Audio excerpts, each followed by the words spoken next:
Miss Tongatapu's island creation is named the Blue Dot of the Pacific Moana.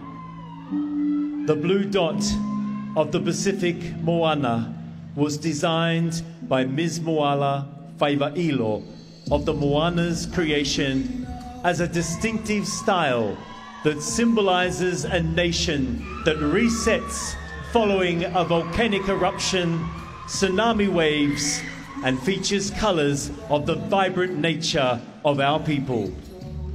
Hunga Tonga, Hunga Ha'apai, and our islands of Tonga are small and insignificant in the vastness of the Pacific Moana.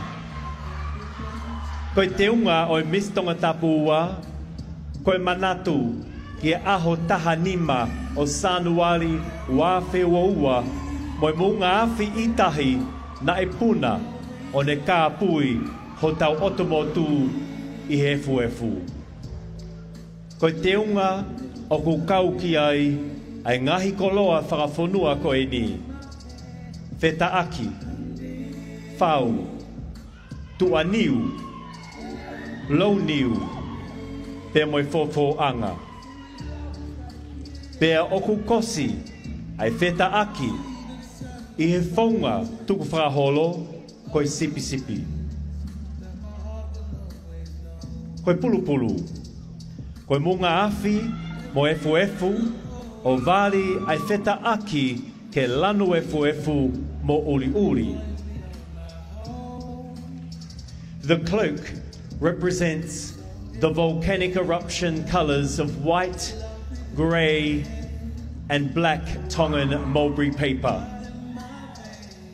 Koe kofu, koe whakataipe ia ke taimi ne pā te ulo e munga afi o lano kula mori mo enga. The dress represents flames featuring bright colors of red, orange, and yellow.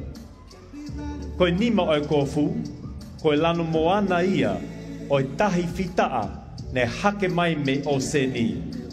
The sleeve of the dress depicts the blue moana. Koe konga ki lalo o kofu, o ku lanu whakapōpō uri, he ufi e whanua e he efu. Koe konga o ku sipi, koe ngahi aho, hili e tsunami. Koe lanu mata o e amanaki lelei, o ku lalanga aki e lo niu mata, hono a whei, kato mo e teki helu. The green accessories of the blue dot of the Pacific Moana reflect new life. O tua, mo tonga, ko hota tō whia. Ladies and gentlemen, this is your contestant number 3, Miss Tongatapu Fugalaau Elizabeth Amanaki Mafi.